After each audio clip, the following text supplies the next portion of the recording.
Auxilia-me, meu Senhor, que o Teu Espírito Santo use-me de uma maneira especial para falar com o Teu povo. Que cada um de nós, Senhor, esta noite esteja com o coração aberto, receptível e sensível a tudo aquilo que o Senhor quer fazer nesta noite, quer nos ensinar esta noite. Em nome de Jesus, eu te peço também pela Madalena. Essa senhora pediu oração, ela tomou conhecimento deste culto e pediu que nós orássemos por ela. E nesse momento, Senhor, nós apresentamos a Ti, Senhor.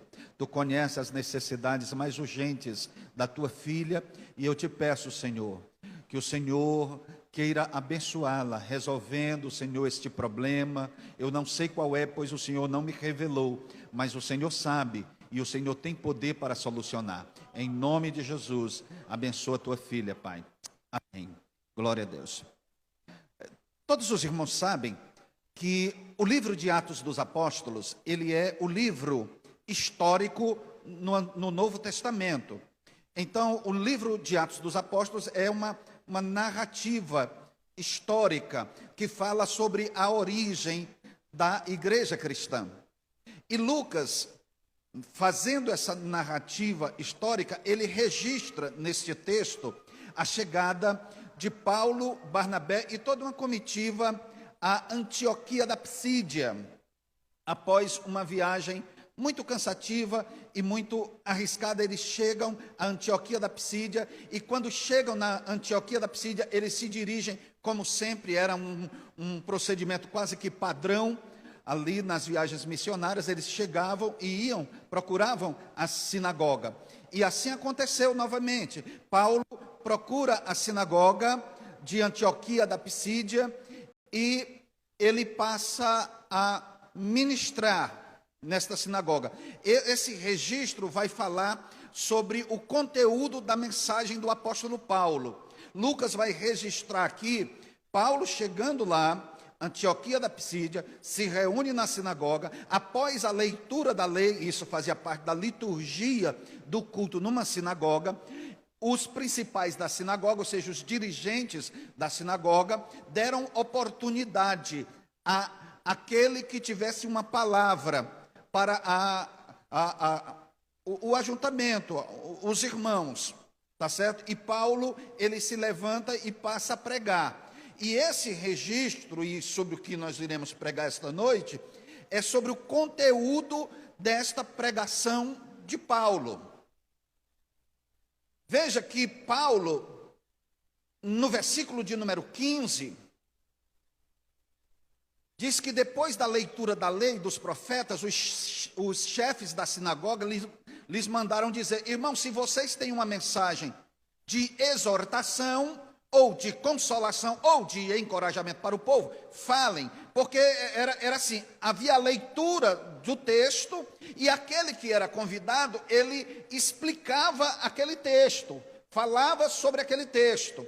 Então, Paulo, ele recebe essa oportunidade e ele passa a ministrar. E o conteúdo da sua ministração aqui é objeto, esta noite, da nossa reflexão, deve ser. Porque veja que no versículo 15, o chefe da sinagoga, ele diz: se vocês têm uma palavra de consolação, ou seja, de exortação, ou de encorajamento, então fale para o povo. O que a gente entende aqui, irmãos? Que há um propósito na mensagem cristã. Porque Paulo aqui é o representante do Evangelho. É com Paulo que o Evangelho vai se expandir. É com Paulo que o Evangelho vai ser, vamos dizer assim, divulgado. Ele é o maior dos missionários. Depois de Jesus é Paulo. Então ele vai levar a mensagem cristã. Aqui, o conteúdo da sua mensagem é cristã. Mas vejam só, que há um propósito nesta mensagem. Não é assim, quem tem algo para dizer. Não foi isso que o chefe da sinagoga disse. Quem tem algo para dizer, que venha consolar, que venha edificar, que venha encorajar, então fale. Então, se você tem esta palavra, Então pregue. Então nós vemos aqui que o propósito da mensagem cristã é sempre esse. O propósito da pregação não é inflar o ego dos irmãos. O propósito da pregação não é alegrar simplesmente os irmãos. Não, não é isso. Pode até ser que na mensagem você se alegre, mas essa não deve ser a motivação principal do pregador. Ele não é um animador de palco, não, ele é um arauto, ele é um pregador, ele é um mensageiro do céu, e ele tem que trazer uma palavra de Deus para o povo, e quando a palavra é de Deus, esta palavra exorta, essa palavra encoraja, essa palavra consola. Esse é que deve ser o propósito da mensagem. Não é fazer com que você saia daqui pensando que é o que você não é. O propósito da mensagem não é relativizar aqui o pecado, não. O propósito da mensagem não é amordaçar, acalentar, mimar a sua consciência pecaminosa, não. O propósito da mensagem é exortar, mas às vezes as pessoas têm essa ideia de exortação como carão. Eita, o pastor exortou, o pastor deu um carão, brigou com a igreja. Não. Exortar significa consolar, encorajar, animar o povo. E quando a palavra é de Deus, quando ela vem da parte de Deus, ela produz isso no povo de Deus. Porque a palavra tem que ensinar, tem que repreender. A palavra de Deus, é claro, ela traz o consolo, ela traz o encorajamento. Mas não é muito isso que a gente está vendo por aí. Muito bem. Esta mensagem de Paulo tem como primeiro tópico esse daqui, que a mensagem tinha que ser uma mensagem de consolação. O segundo tópico desta mensagem é que ele vai falar sobre o Deus de Israel. Porque a gente pode dividir essa mensagem de Paulo em três blocos. Primeiro ele traz uma breve história de Israel, é o que nós vamos falar. Depois ele traz aqui a salvação em Cristo. Depois ele traz perdão e justificação pela fé em Cristo. São três partes. Em casa você pode ler esse capítulo aqui de uma forma bem cuidadosa. Aqui o capítulo de número 13 você vai ver. Você pode até dividir de outra forma, mas alguns estudiosos dividem assim.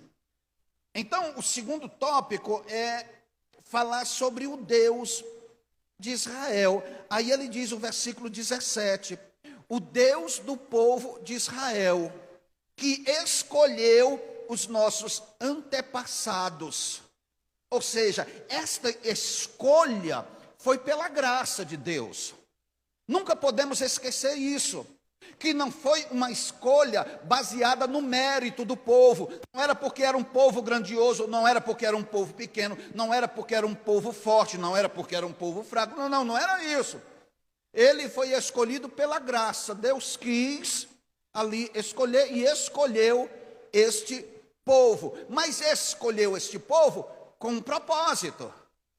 Não escolheu esse povo apenas para experimentar os benefícios da graça de Deus. Não, eles foram escolhidos também para serem luz das nações. Então Israel foi escolhido para ser luz das nações. E aí a gente olha para nós, para a igreja do Senhor, e a gente precisa entender isso como perfeitamente aplicável a nós. Nós fomos escolhidos também, Deus nos escolheu pela sua graça, e Ele nos escolheu com esse propósito, de manifestar em nós a glória dEle, para que nós sejamos luz neste mundo de trevas. O próprio Senhor Jesus nos exorta dizendo que nós devemos ser sal e que nós devemos ser luz. Então há um propósito, e ele diz, este Deus, o Deus de Israel, é o Deus que escolheu Israel para ser o seu povo. É o mesmo Deus que exalta Israel no Egito. Israel chega no Egito, os irmãos conhecem essa história, e lá, numa época, claro, que o governo era favorável, Israel prosperou. Deus fez com que Israel prosperasse lá no Egito. No momento em que a perseguição visitou o povo de Deus naquele lugar, Deus libertou o povo de Israel do Egito com mão forte e braço estendido. Então Paulo começa a lembrar o povo o seguinte: olha, o nosso Deus, porque ele está falando para os judeus na sinagoga, foi o Deus que escolheu os nossos antepassados.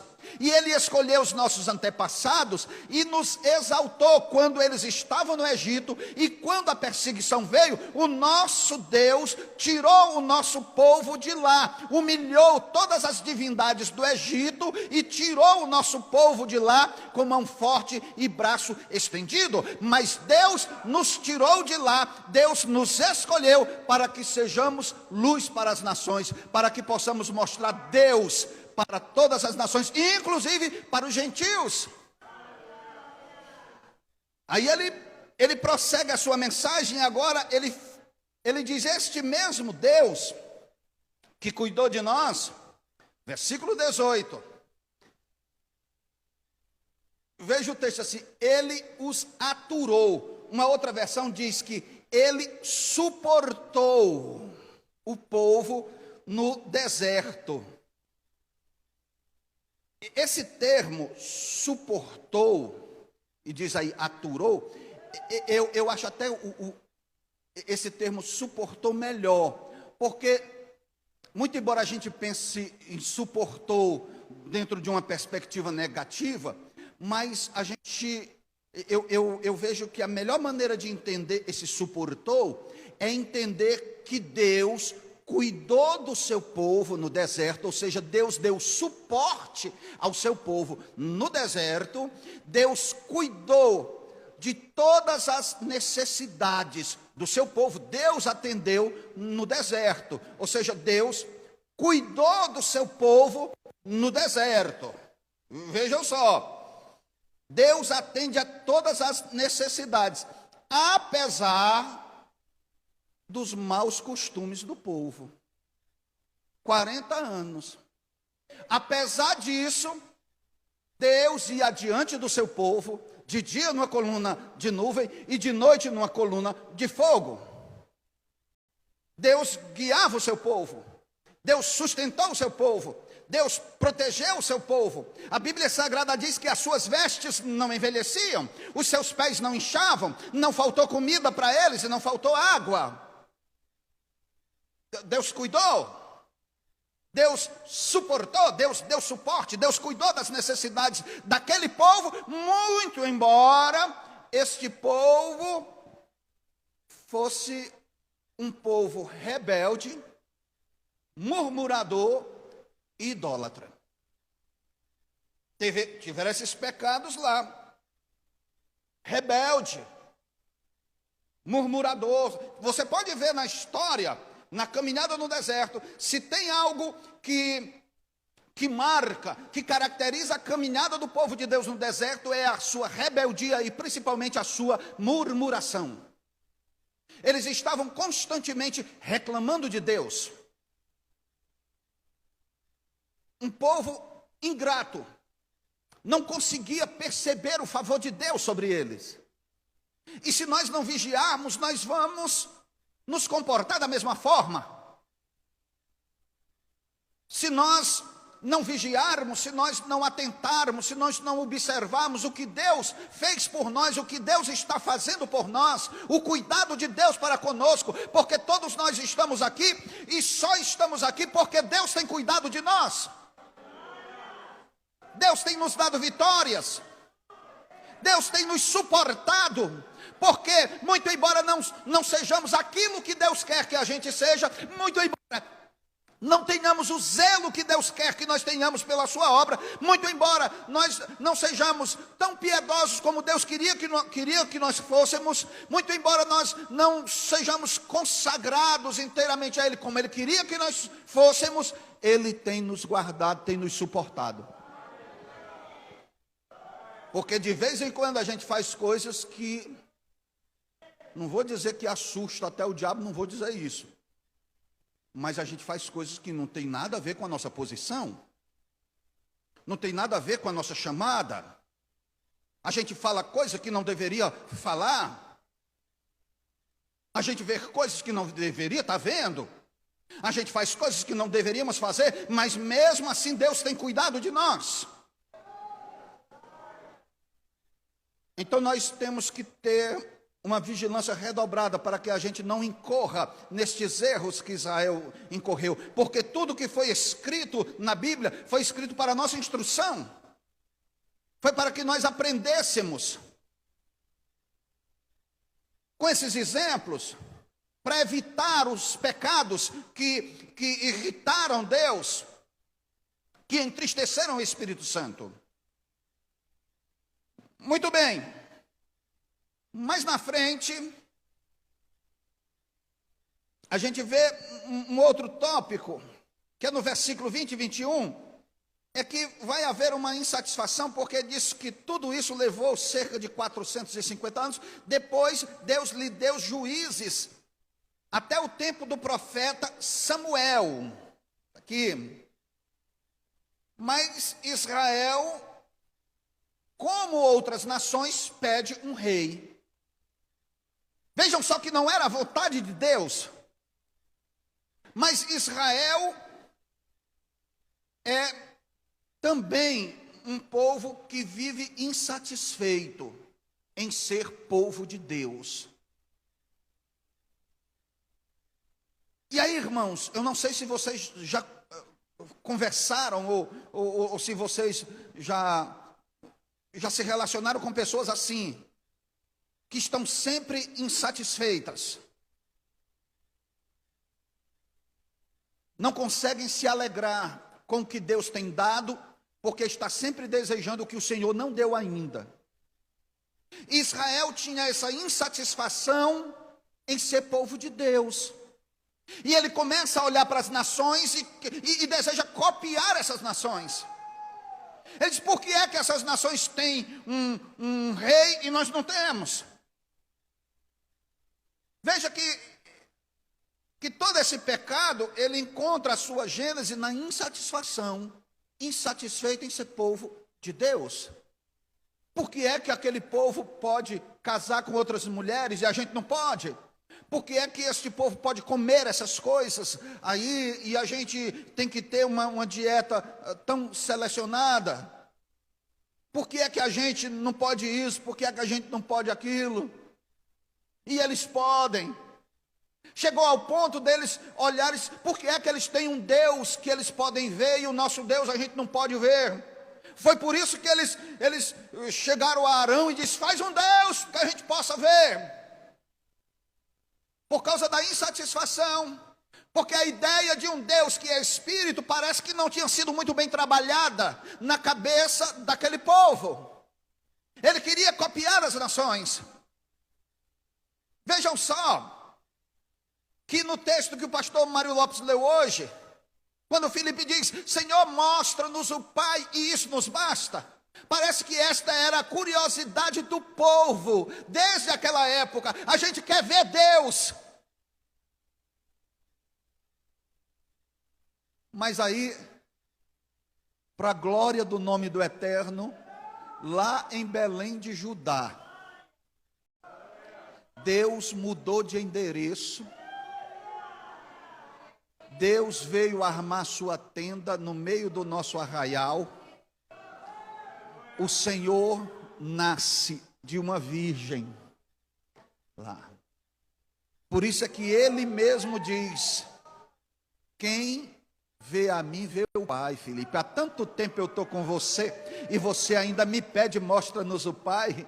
Eu e o Pai somos um, diz o Senhor. Então Cristo é o Deus que se pode ver. Mas o que eu quero dizer esta noite é que nós temos que nos alegrar e estar satisfeitos em ser povo de Deus, Nós somos um povo diferente, nós somos um povo que caminha sozinho, nós somos um povo que tem um diferencial. E sabe qual é esse diferencial? Sabe o que é que nos faz distinto dos outros povos? É porque nós caminhamos com a presença de Deus conosco. Deus está no meio do seu povo, e é isso que nos faz diferentes. Nós até podemos, irmãos, fazer algumas coisas que o mundo está fazendo, nós podemos, mas nós não fazemos, porque somos diferentes, porque temos compromisso com o céu, porque temos compromisso com o Senhor. Aleluia! Nós não vamos nos amalgamar com este mundo, porque Deus tem algo mais precioso para nós. Aleluia!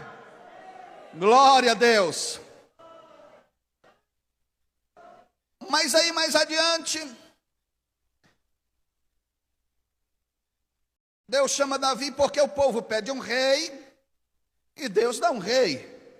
Saul, filho de Quis. Mas Saul, ele não se conduz da maneira como Deus queria que ele se conduzisse. Saul não estava condenado ao fracasso. Se ele procedesse bem, o seu reinado seria confirmado. Mas ele pecou. E a Bíblia Sagrada diz que Deus encontra Davi. Versículo 22. Depois de rejeitar Saul, levantou-lhes Davi como rei, sobre quem testemunhou: encontrei Davi, filho de Jessé, um homem segundo o meu coração, e fará tudo o que for da minha vontade. Aí ele disse: eu encontrei um homem cujo coração bate em sintonia com o meu.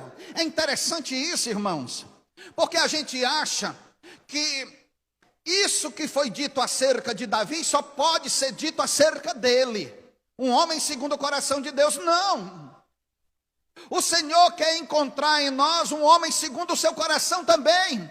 Aquilo que foi dito acerca de Davi precisa ser dito acerca de mim e acerca de você, porque o Senhor está à procura de alguém cujo coração bata em sintonia com o dele. Alguém que se alegre com aquilo que alegra a ele e que se entristece com aquilo que entristece a ele. Vejam só, Davi, um homem que não é perfeito, claro que não é, mas ele queria ser. Ele queria ser. Ele pecou, mas ele se arrependeu, ele se quebrantou. Era um homem que valorizava as coisas de Deus, a ponto de, numa oração de quebrantamento, de arrependimento, ele chora, e ele não diz assim: Senhor, não retira de mim o meu trono, não retira de mim o meu exército, não retira de mim o meu harém. Não, ele não diz isso. Ele diz: Senhor, não me repulses da tua presença, e nem retires de mim o teu Espírito Santo. Porque para Davi, precioso para ele era a presença do Espírito Santo de Deus na vida dele. E era isso que fazia de Davi um homem segundo o coração de Deus.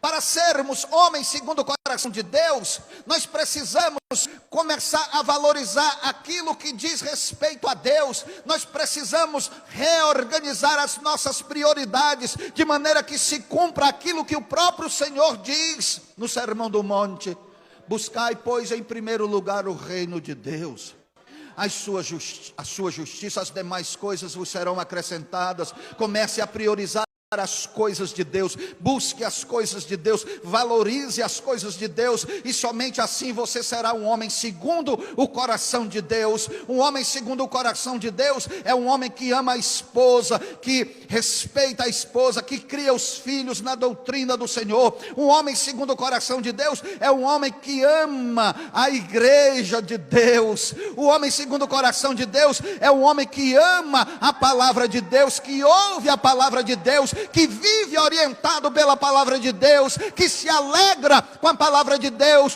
Um homem que se alegra com a vontade de Deus na sua vida. Glória a Deus. Meus irmãos, mais adiante, ele diz que Davi era um homem segundo o coração de Deus, porque iria executar toda a sua vontade. O homem segundo o coração de Deus é o homem que faz a vontade de Deus. E a vontade de Deus, muitas vezes, não coincide com a nossa. Muitas vezes. Mas a gente precisa fazer a vontade de Deus. É melhor obedecer do que sacrificar. E eu acho que isso hoje tem sido assim pouco entendido pelo povo de Deus. Porque o Senhor pede de nós obediência, uma vida santa. E a gente às vezes quer ludibriar Deus, quer enganar a Deus com uma festa, com uma celebração, né? Tem gente que diz, né? A igreja é festeira e tudo, lá no céu tem muita festa, o povo de Deus tem que ser festeiro e tal. Mas não, irmão, o povo de Deus tem que ser santo. Tem as festas, claro, aquelas eram as festas judaicas, né? E todas aquelas festas ali apontavam para Cristo. Tudo aquilo se cumpriu em Cristo. E hoje, todas as vezes que nós nos reunimos, é uma festa, porque o dono da festa está presente. Todas as vezes que nós nos reunimos para adorar o Senhor, é uma festa ao Senhor. Aleluia, porque Ele está aqui. Oh, glória a Deus. Então, a gente começa a criar algumas coisas, né? E tem igreja que vive disso, né? E tal, e faz isso, e faz aquilo. E é uma coisa, e Deus está querendo obediência. Deus está querendo que a gente ame a vontade dEle. Respeite e viva de acordo com a vontade dEle. Glória a Deus. Queridos, no versículo 23, aí Paulo passa para um outro tópico da sua mensagem, porque ele passa a apresentar a Jesus. Porque ele está falando para os judeus e disse: olha, vocês estão esperando o Messias, não é isso? Pois deixa eu apresentar o Messias para vocês. Ele veio, e vocês não conheceram o dia da sua visitação, mas ele já veio. O Messias já veio, glória a Jesus. Vocês lembram que a mulher samaritana, João capítulo 4, diz assim: quando o Messias vier, ele nos ensinará todas estas coisas. Jesus disse para ele, ele já veio. O Messias já veio, sim, eu sou o Messias, eu que falo contigo. Então ele disse, olha, ele já veio. E vocês não reconheceram, mas deixa eu falar dele aqui. Aí ele diz, ele veio da descendência de Davi, e ele é o Salvador de Israel, e foi precedido por João o Batista. João o Batista o apresentou. Glória a Deus. João pregou o batismo de arrependimento, claro, ele estava dizendo, se prepare.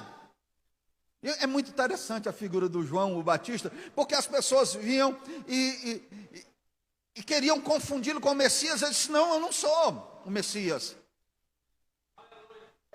Eu sou apenas uma voz, a voz do que clama no deserto, dizendo para vocês se endireitarem. Eu vim para endireitar o caminho dele. Ele sim, é que é o Messias. Aí Jesus aparece e diz, está aqui, ó, eis o Cordeiro de Deus que tira o pecado do mundo. Está aqui ele. Eu não sou digno de desamarrar as correias de sua alparca. E convém é que eu diminua e que ele cresça. Aí ele disse, ele já veio, Jesus já veio. E vocês não reconheceram, porque vocês tinham uma outra perspectiva acerca dele. Mas ele veio da descendência de Davi. Ele é o Salvador de Israel. Ele foi apresentado lá no templo. Simeão viu. Simeão disse, Senhor, despede o teu servo em paz, porque os meus olhos já viram a tua salvação. O Salvador de Israel está nos meus braços. Então ele veio O precursor avisou acerca dele, João o Batista. Ele que é maior do que João, e foi injustamente condenado pelos homens, condenado à morte, mas ressuscitou. Foi ressuscitado por Deus ao terceiro dia e foi visto por muitos. Muitos viram, glória a Deus, ele ressuscitado, ele que é o perdoador e ele é o justificador de todo aquele que crê, diz o versículo 39. Jesus. E o que é que Paulo fez? Ele pegou toda a sua pregação e ele convergiu para Cristo. No final, a pregação encontra a sua conclusão, o seu ápice na figura do Cristo. Nós somos cristãos. Toda a nossa palavra, o nosso ensinamento deve emanar de Cristo. E aí Paulo disse, está aqui ele é que é o Salvador e é justificador de todo aquele que crê. Glória a Deus. Aleluia. E muitos ouviram esta palavra. Muitos lá ouviram e creram. E a palavra de Paulo para aqueles que creram na palavra de Deus foi que permanecessem, continuassem na fé em Cristo, que permanecessem na nova vida que começaram a viver. Era isso, ele disse, permaneçam na graça, o versículo 43.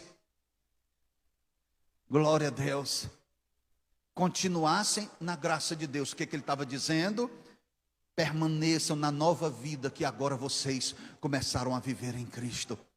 É a palavra de Paulo para aqueles que creram. É a palavra de Paulo para cada um de nós. Permaneçamos, irmãos, na nossa nova vida em Cristo. Aleluia. Eu não sei quando foi que você se converteu, eu não sei, mas eu lembro o dia que eu me converti.